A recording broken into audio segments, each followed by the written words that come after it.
తల్లి బిడ్డ మాకు వద్దు ప్రభు అని మందులు వాడారట. అయినా పుట్టాడు. ఆ బిడ్డ నాకు పెంచు అని చెప్పాడట దేవుడు. పెంచు అంటే ఆ రకంగా వాళ్ళు పెంచారు. ఎంత చదివాడు బాగా. తర్వాత దేవుడు ఆయన దర్శించాడు, మాట్లాడాడు, తర్వాత సేవలు అయిపోయాడు. చాలా చక్కగా వాక్యం చెప్తారు ఆయన. ఆ ల్యాప్టాప్ ఎత్తిపోయారట. ఓ చర్చికి వాకింగ్ చెప్పడానికి వెళ్తే ల్యాప్టాప్ ఎత్తిపోయారట. ఎవరో సేవకులు ఎత్తిపోయారట. సేవకులు ఎత్తిపోయి ఏంటి ల్యాప్టాప్ పోవటమేంటి అని చెప్పేసి, ఏంటి ప్రభు ల్యాప్టాప్ ఎత్తుకోవడం ఏంటి నాయన అని చెప్పేసి ఇంకొక ఆయనకి ఫోన్ చేశాడట. అంటే కొంతమందికి దర్శనాలు చూసాను, ప్రవచన వారాలు ఉంటే వాళ్ళు ఉంటారు కదా, అలాంటి ఆయన ఆయన తెలిసిన ఆయన ఉంటే ఆయన చేస్తే అది మళ్ళీ రేపు ఉదయాకాలానికి వచ్చేస్తుంది అని చెప్పేసి చెప్పాడట. ఆయన ఫోన్లో దేవుడు స్తోత్రాన్ని ఈయన ప్రశాంతంగా పడుకుంటాడట. ఆ పిలిచిన పాస్టర్ గారు వచ్చి మా చర్చిలో పోయింది ఇప్పుడు ఇది అని చెప్పేసి వాళ్ళు చాలా బాధగా వచ్చి, పాస్టర్ గారండి దాని కొరకు మేము చాలా బాధపడుతున్నామండి, అందరికీ చెప్పామండి, పోలీస్ కంప్లైంట్ కూడా ఇచ్చారో ఏదో నాకు చెప్పారండి, నాకు ఆపలేదు కదా. అయితే ఇలాగని చెప్తే ఆయన మాత్రం చాలా ప్రశాంతంగా ఉన్నారండి. ఎందుకంటే చెప్పారు కదా మీరు రేపు పొద్దుకు వచ్చేస్తుందని. అప్పుడు అదే వస్తుందిలేండి పాస్టర్ గారు, ఏం పర్వాలేదే అన్నాడంట. ఎందుకే అలాగా అందరూ ప్రార్థన చేశారంట. వాళ్ళు తెచ్చి ఆ ఇంటి వెనక పెట్టేసి వెళ్ళిపోయారట. ఎందుకంటే పట్టుకెళ్ళింది ఎవరు? పాస్టర్ గారు ఏంటి దొంగతనం చేసి పెట్టండి, అది కూడా ల్యాప్టాప్ దొంగతనం చేస్తారా? ఎందుకు చేశారంట? ఈయన ఎంత బాధ చెప్తున్నాడు వాక్యాన్ని, ఈ ఇందులో ఉన్న ఈ మెసేజ్లన్నీ మనం ప్రిపేర్ అయిపోవచ్చు అని పట్టుకెళ్ళిపోయారటండి. అలాగే దావీదు సితారా తయారు చేసుకున్నాడు. అతను ఎంత కష్టపడి ఎంత ఆలోచించి దేవునితో ఆయన కనెక్ట్ అయ్యి, ప్రభు నేను ఊరికి నేను పాడుతుంటే నాకు అంత బాగాలేదు కానీ చప్పట్లో కొట్టాను అలా కూడా కాదు, కానీ నాకు ఒక వాయిద్యం తయారు చేయాలని అంతే, అది ఎలా తయారు చేయాలో నాకు కావాలి ప్రభు అని ప్రార్థన చేసుకుంటాడు. ఎందుకంటే ఆశ కలిగిన ప్రాణం దేవుడు ఏం చేస్తాడండి? తృప్తిపరుస్తాడండి, తృప్తిపరుస్తాడు. అయితే దేవుడు ఇతనికి ఏమి ఇచ్చుంటాడో ఆలోచన ఇచ్చుంటాడు. ఆలోచన ఇచ్చిపోయి అంతకుముందు ఎవరన్నా సితారా తయారు చేశారని ఏమన్నా ఉందండి? ముందు ఎవరన్నా తయారు చేసినట్టుందా బైబిల్లో? స్టార్టింగ్ అతనేనండి, అతనే తయారు చేశాడు.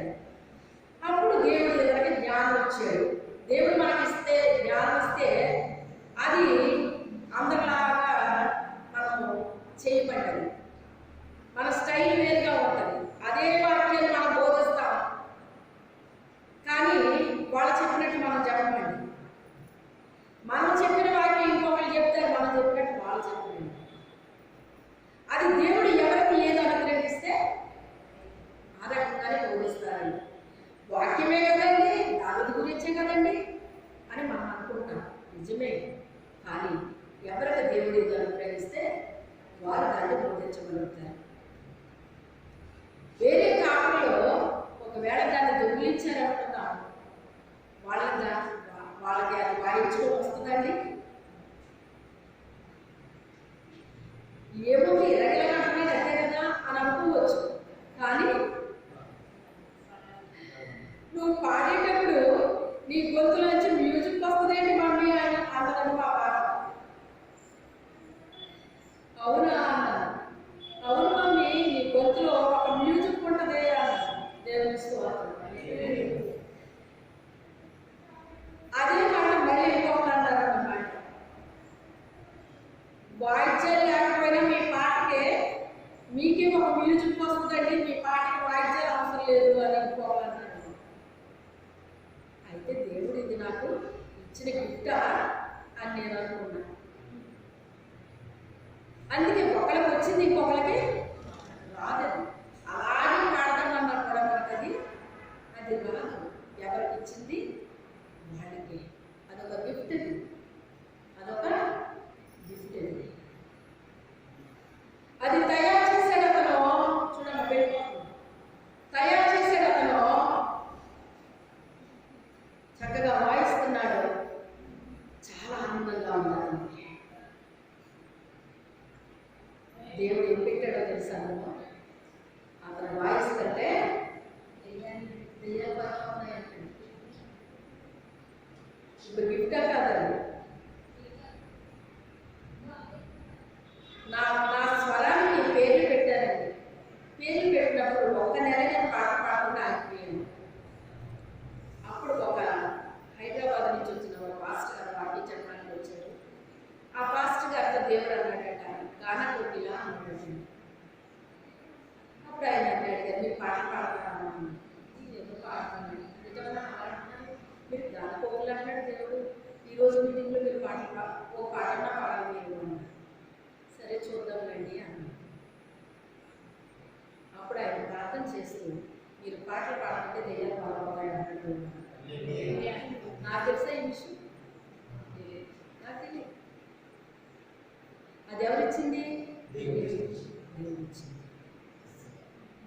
చిన్న వయసులో అందరూ పాడుతుంటే నాకు పాటలు రావట్లేదు. ప్రభా, నాకు పాడాలని ఉంది ఆయన, నాకు పాటలు ఇవ్వ ప్రభా అని అడిగింది. అక్కడి నుంచి పాడడం వచ్చింది. పెద్దోళ్ళతో సహా పాడడం వచ్చింది. అది చిత్రం. ఓ చిన్ని పిల్ల పెద్దోళ్ళు పాడడం అంటే అది ఎవరిచ్చింది? దేవుడు ఇచ్చింది.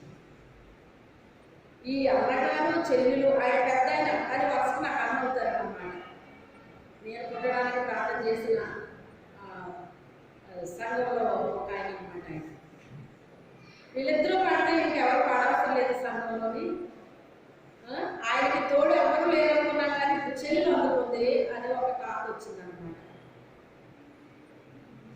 ఇద్దరు ఏకీమించి పాడితే చాలండి. అంటే మిగతా వాళ్ళు ఉండమని కాదు. మనకి ఎలాగో వచ్చిందంటే అందరూ సోలే.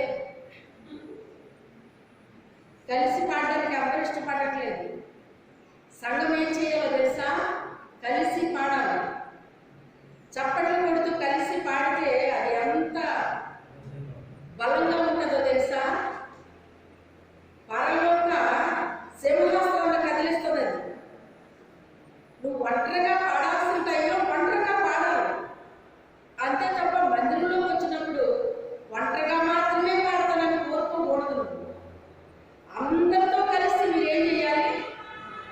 మీరందరూ కలిసి పాడినప్పుడు పరలోక సింహాసనము కదులుతుందండి. అక్కడ దేవదూతలు ఆరాధించినప్పుడు మరి పరలోకంలో ఆ యొక్క పునాదులు ఏమైనా అంట అందరినీ అని వాడు చెప్పడం లేదా? ఆ పునాదులు అదరాలండి. మీరు పాడుతుంటే పరలోకంలో పునాదులు కదలాలండి. ఆయన సింహాసనాలు కదిలించాలండి. అంతేగాని మీరు ఎలా ఇష్టపడిపోతున్నారంటే మైక్ తీసుకోవడం, ఒకరు పాడడం, మైక్ తీసుకోవడం, ఒకరు ఇలాగ అలవాటు పడిపోయారు. మీకు ఇలాంటి అవకాశం ఉన్నప్పుడు పాడడం మంచిదే. కానీ అందరూ మీరు ఒక్కసారి వచ్చి ఒక్కసారి మీరు కలిసి పాడడం ట్రై చేయండి. ట్రై చేస్తే అది ఇంకా అద్భుతంగా ఉంటుంది. దేవుని సింహాసనాన్ని కదిలిస్తుంది. కార్యాలు జరుగుతాయి. కార్యాలు జరుగుతాయి. ఆత్మ రక్షణలోకి వస్తాయి. అప్పుడే కదా యెషయా గారు హృదయం ఎప్పుడు తెరవబడింది? ఆత్మనేత్రాలు ఎప్పుడు తెరవబడ్డాయి? ఒక పెద్ద ప్రవక్త అయినా ఒక పెద్ద ప్రవక్త నేత్రాలు తెరవబడింది అప్పుడేనండి. అప్పుడే అతను దైవ దర్శనాలు చూడగలిగాడు. బలమైన సువార్త ప్రకటించగలిగాడు.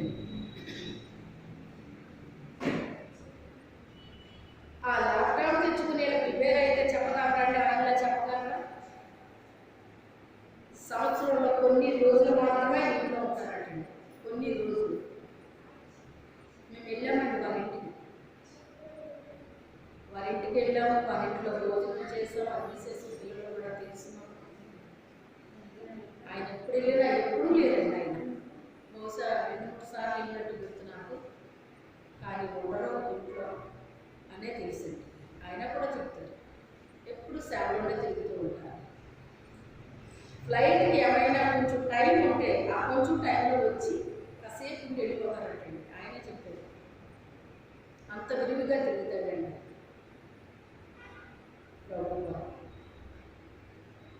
అంటే తిరిగి వ్యక్తులందరూ ఒకలాంటి వాళ్ళని మీరు అనుకోకండి. ఆయన ప్రభువు కొరకు తిరుగుతున్నారు. అందరూ అలా తిరగరు, అందరూ అలా తిరగరు. అలాంటప్పుడు ఆయన ల్యాప్టాప్లో నుంచి వాళ్ళు చెప్పుదామంటే వస్తుందని ఎవరిది వాళ్ళది, ఎవరు పొందుకున్నది వాళ్ళది. ఇంకొకరికి మనకు రాదు, మళ్ళీ ఇంకొకరికి వెళ్ళదు. మనం ఎంత ఆసక్తితో మనం ప్రభువు దగ్గర ఉంటామో, ఎలాంటి హృదయంతో ఉంటామో, ఎలాంటి బుద్ధితో ఉంటామో, ఎలాంటి మనసుతో ఉంటామో, దాన్ని బట్టి ప్రభు దగ్గర నుంచి మనము పొందుకుంటూ ఉంటామండి. ఇంకెవరియో చూసి మనం పొందుకోవడం కాదు, మనకే ఇస్తాడు దేవుడు. మనకే ఇస్తాడు ఆయన. కేవలం నేను అడిగింది ప్రభువా, అందరూ పాటలు పాడుతున్నారు, నాకు పాడాలని ఉంది ప్రభువా, పాటలు పాడాలని ఉందయ్యా. ఇది నేను అడిగిన మాట. ఆ చిన్ని వయసులో, ఆ చిన్ని మాటలో ప్రభు వెళ్ళాడండి. ఇది ఆయన ఇచ్చాడు. ఆ దైవజనుడు చెప్పేంత వరకు పాటలు పాడటంటే దెయ్యాలు పాడుతున్నాయని అప్పటి వరకు నాకు తెలియదు. ఇక్కడ బైబిల్లో ఈయన సితారా వాయిస్తుంటే దెయ్యాలు పాడుతున్నాయని ఇక్కడ చెప్పాడు. కానీ మీరు పాడుతుంటే పారిపోతాయేమో అని చెప్పారు. చూసారా? అంటే పాటలు పాడేటప్పుడు కూడా దెయ్యాలు పారిపోతాయన్నమాట. ఆ శక్తిని విడుదల చేస్తాడండి దేవుడు. ఆ శక్తిని విడుదల చేస్తాడు. అందరికి ఇచ్చి మనకి ఇవ్వాలి ఏమీ లేదు. ఎవరికో ఇచ్చాడు దేవుడు, నాకు కావాలి ఇది కాదు. నీకేం కావాలో నువ్వు అడుగు. ముఖ్యంగా నిస్వార్థంతో మనం అడిగినప్పుడు తప్పకుండా ఇస్తాడండి ఆయన. ఇప్పుడు ఆయన స్తుతిస్తామా అని అడిగితే ఏం చెప్పండి మనమైనా? అవునా కాదా? లేదు నాకు 3 అంతస్తులు మేడ కావాలి అంటే అది ఎలా ఉంది?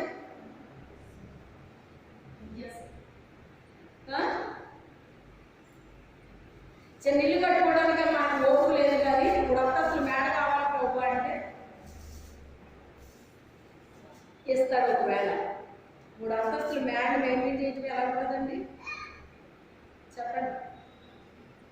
తెలుసా మీకు? దాని క్లీనింగ్ ఎలా ఉంటుంది, దాన్ని మెయింటైన్ చేయడం ఎలా ఉంటుంది, ఎలా ఉంటుందో తెలుసా మీకు?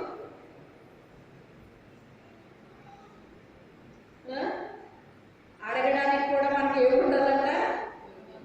జ్ఞానం ఉండాలండి. తగిన అన్ని అడగకూడదు మనం. సైకిల్ తొక్కుకునేవాడు కారు అడిగాడు అనుకోండి, కారుని మెయింటైన్ చేయాలంటే ఎంత ఉండాలి? సైకిల్ తొక్కడానికి కారు మెయింటైన్ చేయడానికి ఎంత తేడా ఉందండి? సైకిల్ తొక్కే మనిషికి ఆరోగ్యం ఉంటుంది, కారులో కూర్చుంటే ఆరోగ్యం రాదు. ఎక్కడొస్తుంది ఆరోగ్యం? సైకిల్ తొక్కితే ఆరోగ్యం వస్తుంది. సైకిల్ ఒకప్పుడు మళ్ళీ కొన్నారు తెలుసా మీకు? అన్ని వచ్చాక కూడా సైకిల్ తొక్కితే మంచిదని మళ్ళీ సైకిల్ కొనుక్కున్నారు అందరూ.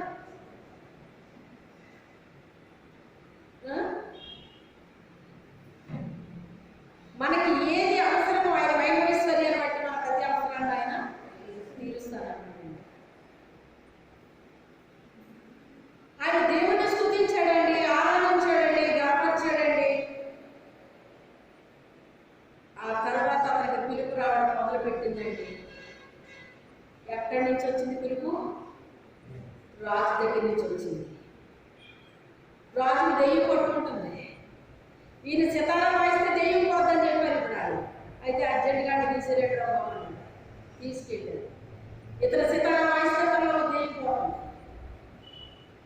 అప్పుడు ఇదిగా పనిరాని, నువ్వు ఎక్కడే స్టాండర్డ్గా ఉండిపోకు, మా ఓడి దగ్గర నువ్వు పని చెయ్యి అని రాజుగారికి పని ఇచ్చాడండి. ఏం పని ఇచ్చాడండి? అదేమో గొప్పనా? మనం దేవుని మందిరంలో గొప్ప గొప్ప పనులు కోరుకుంటారండి. గొప్ప గొప్ప పనులు కోరుకోవడం కాదు, దేవుని పేరట మనము ఏదైనా చేయడానికి మనం కూరుకుంటే తీసుకెళ్ళి ఎక్కడో పెడతాడు ఆయన. ఆయన ఎక్కడైనా గొప్ప గొప్ప కోరుకున్నాడండి? ఎక్కడన్నా కోరుకోలే. ఆయుధాలు పోయినా అబ్బాయి అన్నాడండి, ఆయుధాలు మూసాడండి.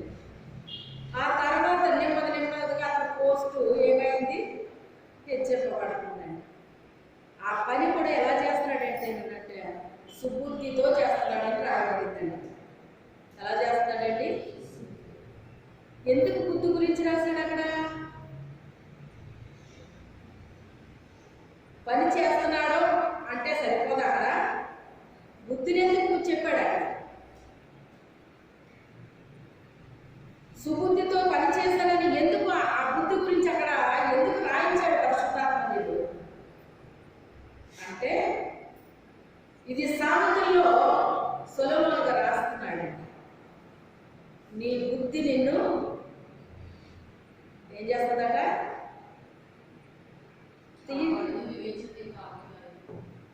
ఒకసారి ఎత్తేద్దాం. సామెతలు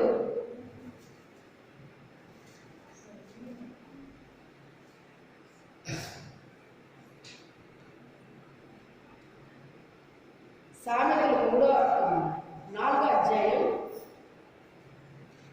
7వ వచనంలో చూడండి.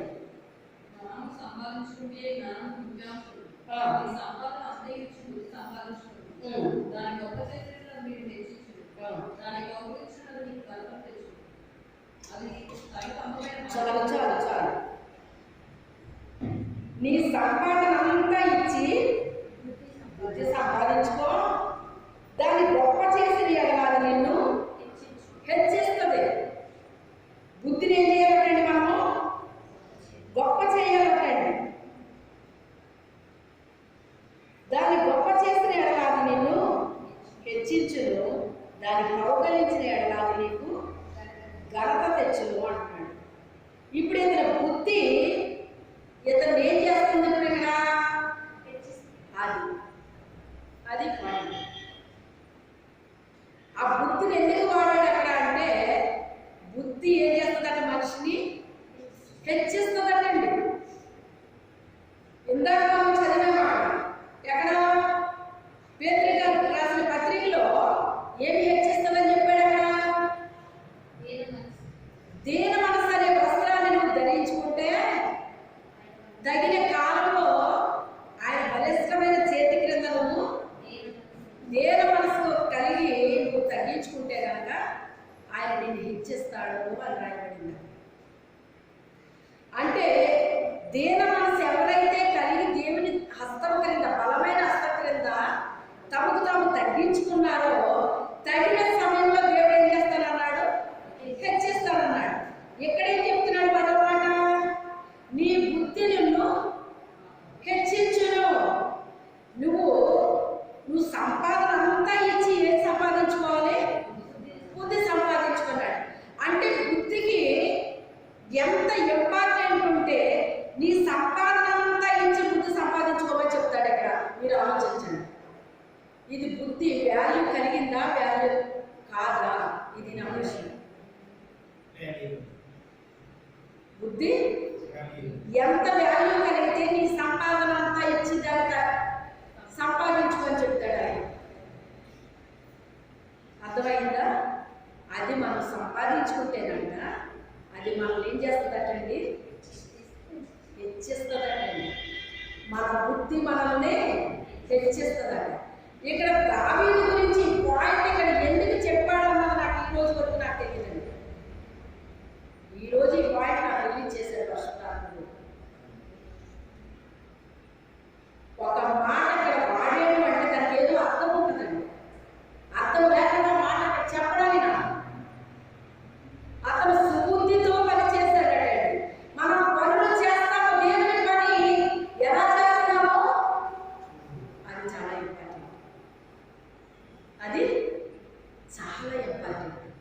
సుబుద్ధితో మనం పనిచేస్తారంట, మన సుబుద్ధి మనల్ని హెచ్చిస్తాడు. దేవుడు హెచ్చిస్తాడని చెప్పలేదు కదా, మన సుబుద్ధి మనల్ని హెచ్చిస్తాడని చెప్పాడు. అక్కడ ఆయన చేతి కింద దేన మనసులై తగ్గించుకుంటే హెచ్చింపు వస్తుందని చెప్పాడు. ఎక్కడేం చెప్తున్నాడు? నువ్వు సుబుద్ధి కలిగి పని చేస్తే, దేవుడు నీకు చెప్పిన ప్రతి పని నువ్వు చేస్తే నేనేం చేస్తాను? ఆయన నీ బుద్ధే నేను హెచ్చిస్తుంది అన్నాడు. ఇప్పుడు దేవుడు హెచ్చిస్తాడని చెప్పాడు కదా,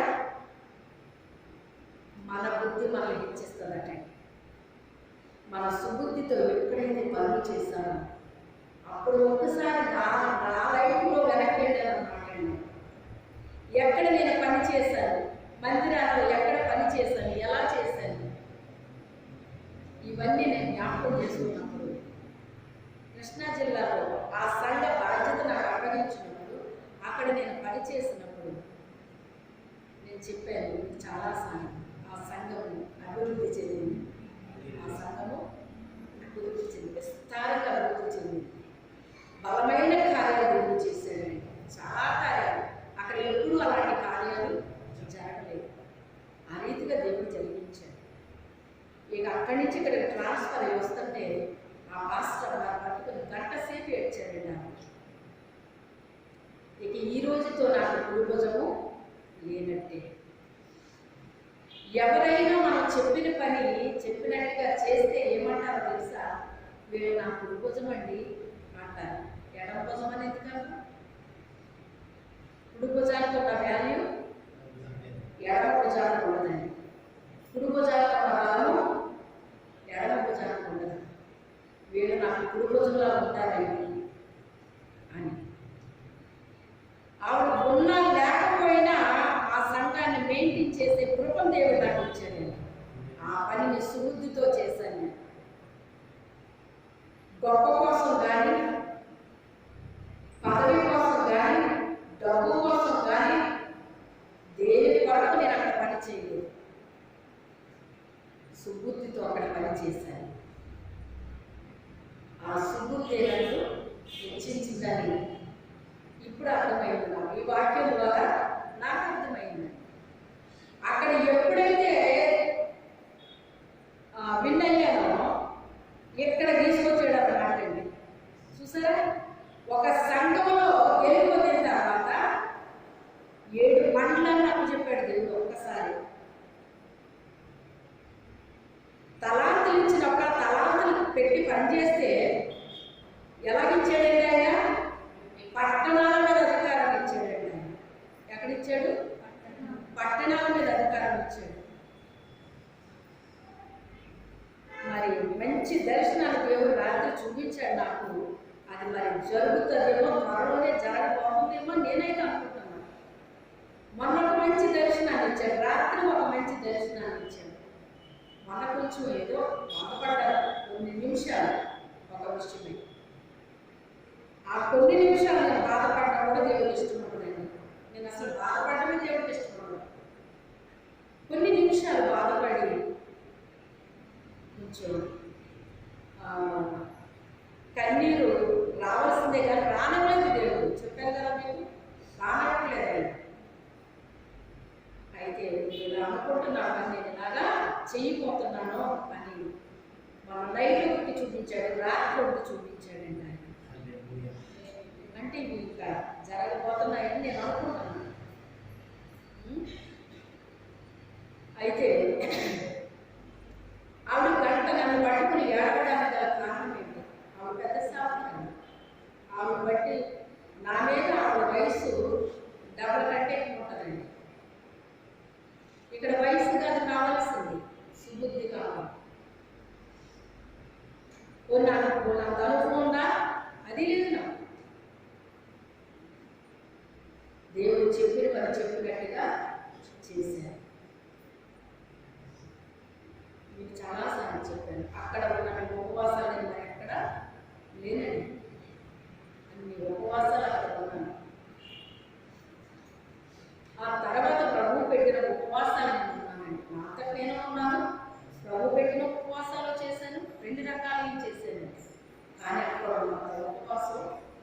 చేయలేదు. 7 మండలాలపై అధికారం ఇచ్చాడు. అందులో విజయాన్ని సాధించాడు. దేవుడు ఇచ్చాడు. ఆ తర్వాత వేరే వాటి మీదకి తీసుకెళ్ళాడు. వాటి కొరకు ప్రార్థన చేస్తూ ఉన్నాను. అందులో విజయం ఇచ్చానని మొన్నే కదా చెప్పాడు. చెప్పడము సన్మానం చేయడం కూడా అయిపోయింది. జనవరి 1 ఆ నైతే దేవుడు నాకు చూపించారు. ఆ ఉదయం వేళ సన్మానం చేశానండి. అసలు వేరు చేస్తానని నేనేమని అనుకున్నాను. ఎందుకంటే వాళ్ళ సన్మానం చేసిన నేను తృప్తి పడ్డానికి దేవుడు తెలుసు. అందుకే ఆ రాత్రే ఇదిగో భిన్న అయ్యావు అని దేవుడు చూపించాడు అనమాట. ఎందుకంటే పూర్తి చేస్తే నాకు తృప్తి ఉండదండి. అయితే ఇప్పుడు మరి ఇంకా కొన్ని దేవుడు ఏదో చేయబోతూ ఉన్నాడండి. ఇంకా దగ్గరికి వస్తూ ఉన్నాయి. స్వతంత్రించుకోవాల్సిన వస్తువులు ఉన్నాయండి. అతని సుబుద్ధి అతను ఏం చేసిందటండి, హెచ్చించిందటండి. అతను ఎక్కడ వరకు తీసుకెళ్ళింది అంటే ఒక రాజైపోయాడు. రాజు అవ్వాలని అతను కోరుకున్నాడా? కోరుకోలేదు. కానీ రాజయ్యాడు.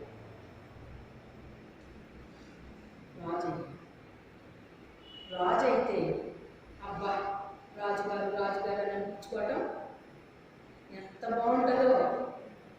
కానీ అప్పుడు స్టార్ట్ అయింది అతని జీవితంలో.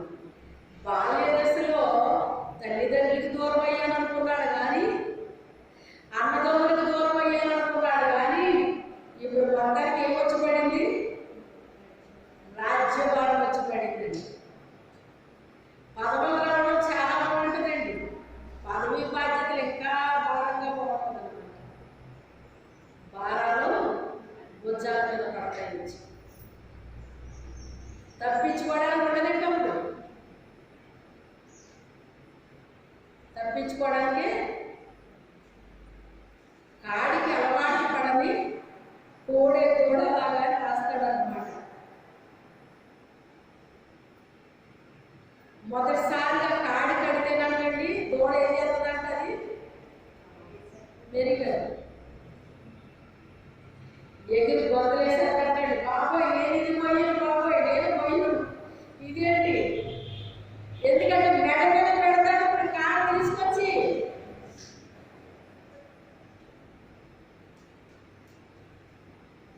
ఈ మాట మంచి మాట ఉంటుందండి.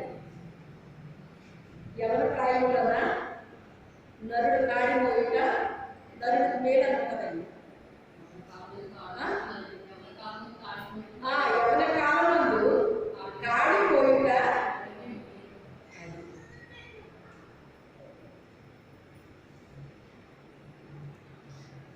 నాకు ఎందుకు ఇప్పుడు కొంచెం ఈజీగా నాకు ఎందుకు అనిపిస్తుంది అంటే, దేవుడు కాడి తీసుకొచ్చి పెట్టే వరకు నేను ఆడకుండా ముందు నుంచే నేను అలవాటు పడిపోయాను కనుక పని చేయడానికి అలవాటు పడ్డాను, కష్టపడడానికి అలవాటు పడ్డాను, శ్రమ పడ్డానికి అలవాటు పడ్డాను, అన్ని అనుభవించడానికి అలవాటు పడిపోయడం వలన పెద్ద ఏమనిపించట్లేదండి.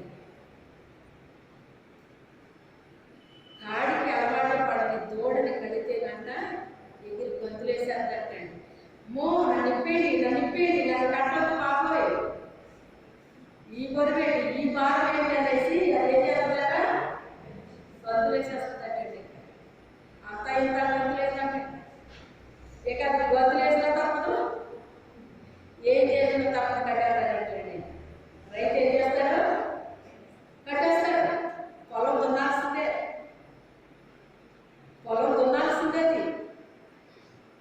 అది ఎగిరినా గొంతులేసిన తప్పేదేముంది?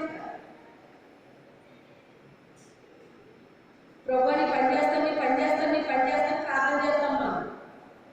తీరా పనిలో పెడితే అప్పుడు ఎగిరి గొంతులేసినట్టు ఉంటుంది అన్నమాట. బాబు ఇలా ఉంటుందా?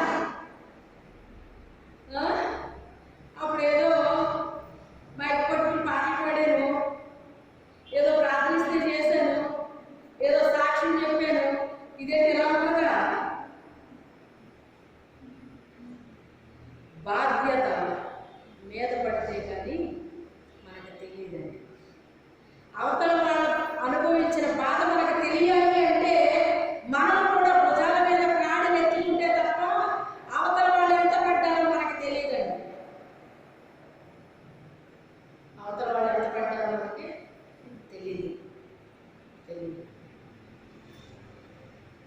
సుబుద్ధి అతను హెచ్చించింది, రాజు అయిపోయాడు.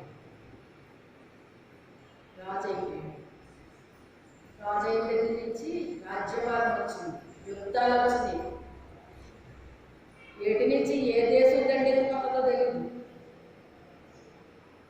సిద్ధము, ప్రతిదానికి ఎలా ఉండాలి? సిద్ధంగా ఉండాలి. ఓ ప్రక్క దేవుని ఆరాధించాలి. ప్రజలంట రాజుగారు దేవుని మందిరానికి వెళ్తామండి మేము అంటేనంట, ప్రజలు దేవుని మందిరానికి వెళ్తున్నామని నాతో చెప్పినప్పుడు ఆయనకి ఏమనిపించిందంట? చాలా సంతోషం కలిగిందంటండి. ఆయన వెళ్తున్నా మందిరానికి వెళ్తున్నారా? వెళ్ళండి, దేవుని మందిరానికి వెళ్తున్నారా? వెళ్ళండి. చాలా సంతోషం.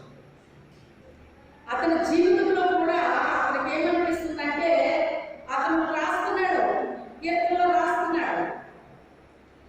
నాకైతే మీకేమనిపిస్తుందో నాకు తెలియదు. నాకేమనిపిస్తుందో తెలుసా? ఆయన మందిరంలో పచ్చని ఒలివ చెట్టులాగా ఉండాలనిపిస్తుంది. ఆయన మందిరంలో నివాసం చెయ్యాలని నాకు అనిపిస్తుంది.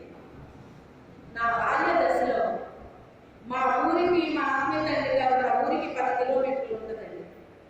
నెలాఖరు గుడికి అక్కడికి వెళ్ళిపోయాడు. శనివారం వెళ్ళిపోవాలి. శనివారం నైట్ ప్రార్థన ఉంటుంది, తెల్లవారితే ఆదివారం బాప్తిసాలు సంస్కారాలు ఉన్నాయండి. అందుకని దూర ప్రాంతాల నుంచి వెళ్ళేవాడు. శనివారం వెళ్ళిపోవాలి, శనివారం నైట్ ప్రార్థనలో ఉండాలండి. నాకెలాగో తెలుసా, ఆ మందిరంలో గడపాలని నాకు ఆశ లేదండి. నేను కొత్త పిల్లని, 10 ఏళ్ళు అంటే ఇంకా చిన్నదాన్ని అనమాట. ఒక 7 ఏళ్ళు ఉండొచ్చింది. ఎక్కడ ఉండాలనిపించింది నాకు? మందిరంలో ఉండాలనిపించిందండి. మా పక్కింటి ఆవిడ వెళ్ళేవారు బాగా రెగ్యులర్గా. మా అమ్మగారు వాళ్ళు దేవుడు బయలుదేరేవారు. ఆవిడకి కాస్త బాధ్యత తక్కువ, ఈవిడికి కాస్త బాధ్యత ఎక్కువ అన్నమాట. అందుకని ఉదయం బయలుదేరేవారు. ఆవిడేమో శనివారం వెళ్ళిపోయింది. అలా కొంతమంది కలిసి వెళ్ళేవారు. వాళ్ళతో వెళ్ళిపోవాలని నాకు ఆశ. అసలు నేను ఎందుకు వెళ్ళాలి? అసలు ఏమన్నా నేను వెళ్ళడానికి ఏమన్నా వేసుకుంటాను కదా. కానీ ఏముంది? నాకు ఆశ ఉంది. మనసులో ఏముంది? ఆశ ఉంది. ఆశ కలిగిన ప్రాణాన్ని దేవుడు చేస్తారట, తృప్తి పరుస్తారట. అప్పుడు నేను వస్తాను మీకు కూడా. మా అమ్మని అడగండి. మా అమ్మని అడిగినా మా అమ్మ పంపించాను. నన్ను ఎక్కడికే పంపించేవారు కాదండి. అయితే నువ్వు అడగరా, నువ్వు అడిగిన తర్వాత అప్పుడు నేను అడుగుతానని ఆవిడని. అప్పుడు మా అమ్మని ఏం అడిగితే, నువ్వు వెళ్తావా? వాళ్ళంటే పెద్దోళ్ళు వాళ్ళు వెళ్తారు, నువ్వు ఎందుకు అనేది. ఆ మాటే నేను వెళ్తానని నాకు తెలుసు. ఈవిడ వెనకాల వచ్చేవారు కదా, అడిగేది కూడా వద్దాడుతున్నా మా అమ్మ అంటే అలాగా సరైనడు అనేసి వచ్చి పంపించేస్తాను. మేము ఉన్నాం కదా, పాప కూడా వస్తానంటే పంపించవచ్చు కదా. మీరు పెద్దోళ్ళే, అదెందుకు? తనెందుకు? తనేం చేస్తే పోలే ఏదో వస్తానంటుంది కదా, పంపించని ఆవిడ. ఇలాగైతే నేను మనసులో ప్రార్థన చేసేసుకుని దానికి నాకు ఎలా ఆ మందిరానికి ఎలా చేయకూడదు, నాకు ఎలా ఆశ ఉంది నాయన, నన్ను తీసుకెళ్ళిపోవడం మనసులో నేను ప్రార్థన చేసుకుంటా ఉంటే మొత్తం మీద దేవుడు మా మనసులో సరే మరి ఇక్కడ ప్రతి నెల అనుకో ఈ నెల అని చెప్పేసి అలాగే ఏదో 1 అర పంపించింది మా అమ్మ అప్పుడప్పుడు. ఇక్కడ నాకు ఎంత ఆనందం అంటే ఆ మందిరంలో, ఆ ప్రార్థనలో ఉండడం, ఆ మందిరంలో పడుకోవడం అంటే నాకు ఎంతో ఇష్టం అన్నమాట అండి. నేను ఎక్కడున్నాను? దేవుని దగ్గర ఉన్నాను. ఎక్కడున్నాను? నా దేవుని మందిరంలో, నా దేవుని దగ్గర ఉన్నాను. ఆనందం, సంతోషం, పరలోకంలో ఉన్నట్టు అనిపించింది నాకు. ఆ ఆనందం, సంతోషం ఇదంతా అనుభవించిన ఆ దినాన్ని దేవుడు మర్చిపోయాడండి. నీకెంత ఆశ ఉంది కదా, నువ్వు అటు ఇటు ఎందుకు కావాలి, నీకు మంటలు నిర్మాణం ఇచ్చేసాడంటే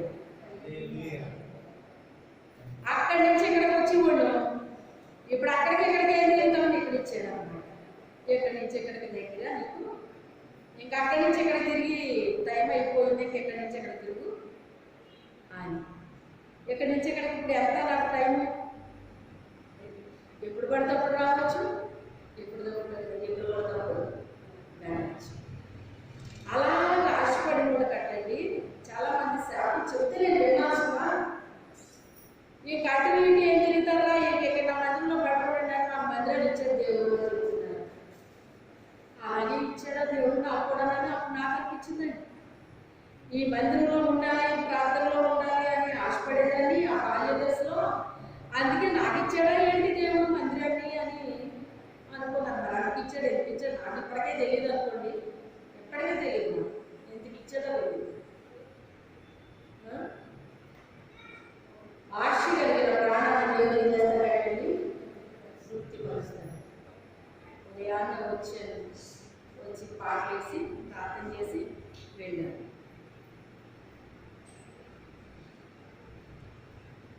మందిరానికి మీరు ఎప్పుడు రావాలి? త్వరగా రావాలి. ఎప్పుడు రావాలి? త్వరగా వచ్చి మందిరపు పనులు చూసి ప్రార్థనలో ఉండాలండి. ఏం చేయాలి? అది మీకు ఒక అలవాటు అయిపోవాలి. అప్పుడప్పుడు రావడం చేయటం కాదు, ప్రతి వారం కూడా మీకు ఏమైపోవాలి? అది త్వరగా ఉన్నారు కదా, త్వరగా వెళ్ళాలి. అక్కడ పని ఏమైనా ఉంటే చూడాలి, తర్వాత ప్రార్థనలో ఉండాలి అనేటువంటిది మీ లైఫ్లో మీరు ఏం చేయాలి? అభ్యాసం చేసుకోవాలి. ఏం చేసుకోవాలి? అభ్యాసం అలవాటు అయిపోవాలన్నమాట. ఎప్పుడో 9 గంటలకు అన్నారు కాబట్టి 9:30, 10 వెళ్తే పర్వాలేదు, అలా కాదు. 9 కంటే మీరు ఎప్పుడు రాయక మేము వెళ్ళిన మందిరంలో మేము చూసేవాళ్ళండి. మేము చూసేవాళ్ళం, ఉదయాన్నే వచ్చేసేవాళ్ళం, అక్కడ పరిచర్యలు చేసేవారు. వాళ్ళ పిల్లలు ఆశీర్వదించబడ్డారండి. అలా పనులు చేసిన వాళ్ళందరూ కూడా వాళ్ళ పిల్లలు ఆశీర్వదించబడ్డం మాకు తెలుసు. మనమే కాదు, మన పిల్ల తర్వాత దేవుడు ఏం చేస్తాడు? ఆశీర్వదిస్తాడు. మనము కష్టపడితే మన పిల్లలని ఆశీర్వదిస్తాడు. మనతోనే ఆగిపోతుంది, మనతోనే కానివ్వండి. మాకు ఇంటి దగ్గర పని ఏమవుతుంది? ఇంటి దగ్గర నీకు పని ఎలా ఉంటుంది? నువ్వు ఎప్పుడు లేవాలి? రాత్రి నువ్వు త్వరగా పడుకుంటే తెల్లవారుజామున లేస్తావు. తెల్లవారుజామున లేచిన తర్వాత అప్పుడు త్వరగా ముగించుకుని రావాలండి. మరి కొలయ వస్తుంది కదండి, కొలయ పడుకోవాలి కదా. ఇలాంటి మనం సాకులు చెప్పామనుకో, కొలయ రాకుండా చేసేస్తాను దేవుడు తెలిసాను కదా సంగతే. అప్పుడు ఏం చెప్తాను? ఆదివారం అసలు కుళాయి పట్టుకోకుండా ముందే మీరు స్టోర్ చేసుకునేటట్టుగా ఉన్నారన్నమాట. అర్థమైందా? ఒక్క ట్యాంక్ ఉన్నప్పుడే నేను 10 బిందులు స్టోర్ చేసి పెట్టుకునేదాన్ని. మధ్యాహ్నం ప్రార్థనా టైంలో కుళాయి వచ్చినా నేను నీళ్ళు పట్టేదాన్ని కాదు. విజయం ఎలా సాధించాను? విజయం సాధించాలంటే కొన్ని ప్రత్యేకతలు ఉండాలన్నమాట. కొన్ని ప్రత్యేకతలు మనం పెట్టుకోకుండా యథావిధిగానే మనం చేస్తే మరి విజయాలు ఎలా పొందుకుంటాం మనం? అయ్యో మళ్ళీ కుళాయి వస్తుందో రాదో తెలియదు. ఒక్కోసారి వారం రోజులు వచ్చింది కాదు, ఒక్కోసారి 10 రోజులు వచ్చింది కాదు. ఏనాడు బెంబేలు ఎత్తలేదండి, ఏనాడు బెంబేలు ఎత్తలేదు. అలానే దేవుడు నాకు ఎక్కడ కొత్త చేశాడా? నాకు ఇప్పుడు కొత్త చేయలేదు దేవుడు. నిండు మనసుతో మనం దేవుడిని అనుసరిస్తే మనకి కావాల్సినవన్నీ దేవుడు ఏం చేస్తాడు? ఇస్తాడు. ప్రతి అవసరాన్ని తీరుస్తాడు, ఒక టైంలో సమృద్ధిగా కూడా ఇస్తాడు. అర్థమైందా? చిన్ని దారం చుక్క పడడాన్ని కూడా నేను పట్టుకున్నానండి. ఒక్క చుక్కను కూడా నేను వదలలేదు. ఎందుకెలా పట్టుకుంటామని కూడా రానప్పుడు తెలిసింది మా ఊరికి ఎందుకు పట్టారు. ఒక్క డ్రాప్ పడేంత వరకు కూడా నేను పట్టేదాన్ని. అలాగా రోజు వచ్చేస్తున్నాయి కదా అని పెన్సిల్ విడిగా పాపమని కొంతమంది.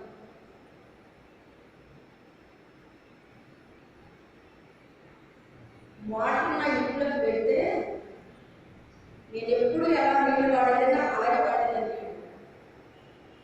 ఆ ఇంటికి వాళ్ళని చూసి ఎవరిని వాటర్ వేసుకోవచ్చు కదా, ఎందుకంటే పొదుపుగా వాడుతున్నారు నీళ్ళు, మీరు వాటర్ వేసుకోండి కావలిస్తేనే, ఎందుకంటే అలా పొదుపుగా వాడుతున్నారు. వాళ్ళ వెచ్చలు విడిగా ఖర్చు పెట్టేవాడు. నేను ఉన్నాయి కదా అని చెప్పేసి వెచ్చల విడిగా ఖర్చు పెట్టలేదు. అసలు చెప్పాలంటే నేను వాటర్ వేసేదాన్ని కదా, అది వేసినప్పుడు నేను ఉంటాను తప్ప నేను వాటర్ దగ్గరికి వెళ్ళేదాన్ని కదా. నేను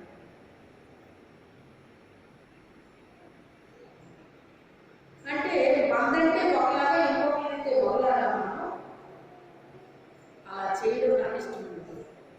ఎందుకని నేను ఆయన మనసు కలిగి ఉన్నదాన్ని, నేను నా ప్రభు మనసు కలిగి ఉన్నదాన్ని. నాది బాగుగా చేసుకోవడం వాడి చేయడం నాకు అలవాట్లేదు. నీళ్లు పుష్కలంగా ఉన్నాయని పొలమని పారబెట్టు నాకు తెలియదు. నేను ఎప్పుడు జాగ్రత్తగా వాడుకోవడమే నాకు తెలుసు.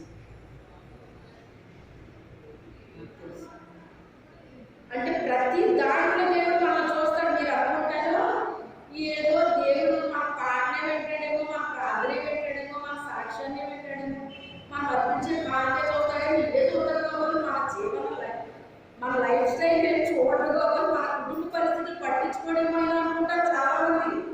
ప్రతి దాన్ని చూస్తాడండి ఆయన, ప్రతి దాన్ని చూస్తాడండి ఆయన. నువ్వు జాగ్రత్త కలిగిన వ్యక్తి అయితే నువ్వు 10 రూపాయలైనా అలాగే ఖర్చు పెడతావు, 100 రూపాయలైనా అలాగే ఖర్చు పెడతావు, 1000 రూపాయలు ఇచ్చినా అలాగే ఖర్చు పెడతావు, 10,000 ఇచ్చినా అలాగే ఖర్చు పెడతావు.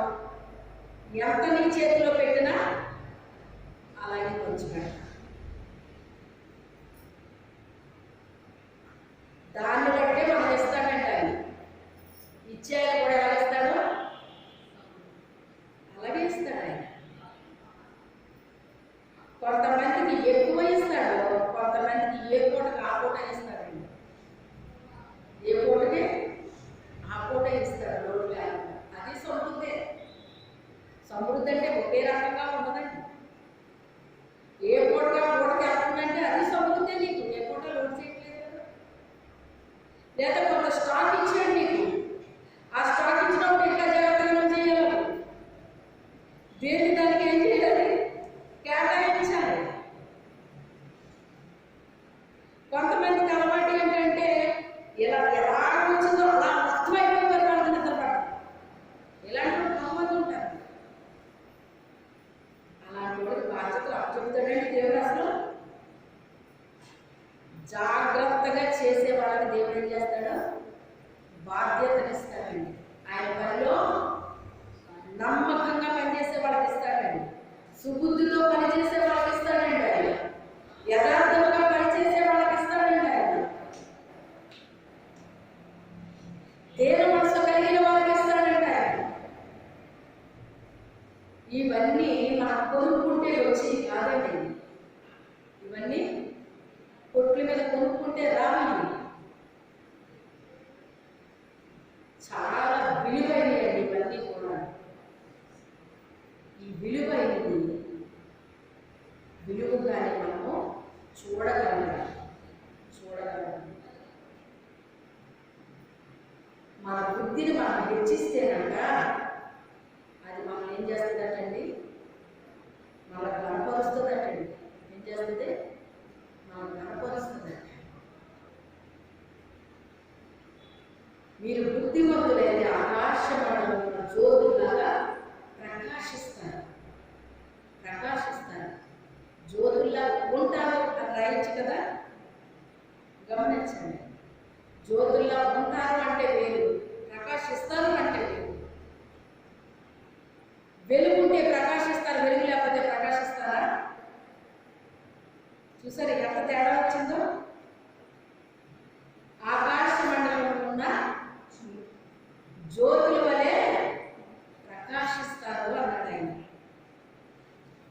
అందుకే దావీదు కూడా కాంతిగా నక్షత్రంలాగా